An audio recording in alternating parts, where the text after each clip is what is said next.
ನಂದೇನು ಇಲ್ಲಲ್ಲಪ್ಪ, ಎಲ್ಲಿವರೆಗೂ ಬಂದೆ ಸರ್? ಯಾವಾಗ ದೂರು ಕೊಡ್ತೀರಾ ಏನು ಅಂತ ಸರ್ ಕೇಳಿ ಹೇಳ್ತಾರೆ ಸರ್. ಹೈಕಮಾಂಡ್ ಕೂಡ ಎಂಟ್ರಿ ಆಗಿರುವಂಥದ್ದು, ನಿನ್ನೆ CM ಅವ್ರನ್ನ ಖರ್ಗೆ ಭೇಟಿಯಾಗಿರೋದು ಸರ್. ಕೂಡಲೇ ತನಿಖೆ ಅದರಲ್ಲಿ ಏನು ವಿಶೇಷತೆ ಇದೆ? ಸರ್ ಪರಸ್ಪರ ಆರೋಗ್ಯ ವಿಚಾರಣೆ ಮಾಡಿದ್ದಾರೆ. ಹಾಂ ಸರ್. ಪಾಪ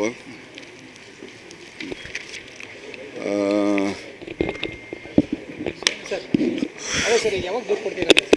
ಕೊಡ್ತೀನಿ, ಸ್ವಲ್ಪ ಬೆಂಗಳೂರು ಹೋಗ್ತೀನಿ ಇವತ್ತು. ಬಿಜೆಪಿ ನಾಯಕರು ಕೂಡ ಒಂದೊಂದು ಹೇಳಿಕೆ ಕೊಡ್ತಾ ಇದ್ದಾರೆ, CBI ವಹಿಸಿ ಅಂತೆಲ್ಲ ಒತ್ತಾಯ ಮಾಡ್ತಾ ಇದ್ದಾರೆ. ಆಯ್ತು, ಅವ್ರವ್ರ ಅಭಿಪ್ರಾಯ ಅವರು ಹೇಳ್ತಾರೆ, ನಾನೇನು ಹೇಳೋದಿದೆ. ಹಾಂ ಸರ್, ಯಾವಾಗ ದೂರು ಇದು ಮಾಡ್ತಾರೆ ಸರ್? ಗೃಹ ಸಚಿವರು ಇನ್ನೂ ದೂರು ಬಂದಿಲ್ಲ ಅಂತ ಹೇಳಿದ್ರೆ, ನಿನ್ನೆ ಕೂಡ ಜೊತೆಯಲ್ಲಿದ್ದೀನಿ, ಆದರೆ ಇದುವರೆಗೂ ಕೂಡ ದೂರು ಕೊಟ್ಟಿಲ್ಲ ನೀವು. ಸೂಕ್ತ ಸಮಯದಲ್ಲಿ ದೂರನ್ನು ನೀಡಲಾಗುವುದು. ಅದಕ್ಕೆ ಸಮಯ ನಿಗದಿ ಮಾಡಿಕೊಂಡಿಲ್ಲ. ಮುನಿರತ್ನವರು ನೇರವಾಗಿ ಆರೋಪ ಮಾಡಿದ್ರು ಸರ್, ಇದರಿಂದ DK ಶಿವಕುಮಾರ್ ಇದ್ದಾರೆ ಅಂತೇಳಿ. ಅದು ಅವರ ಅಭಿಪ್ರಾಯ. ಕಾಲಿಗೆ ಹಾಕಪ್ಪ. ಇದರಿಂದ DK ಶಿವಕುಮಾರ್ ಇದ್ದಾರೆ ಅಂತ ನೇರವಾಗಿ ಆರೋಪ ಮಾಡಿದ್ರು ಯಾರು?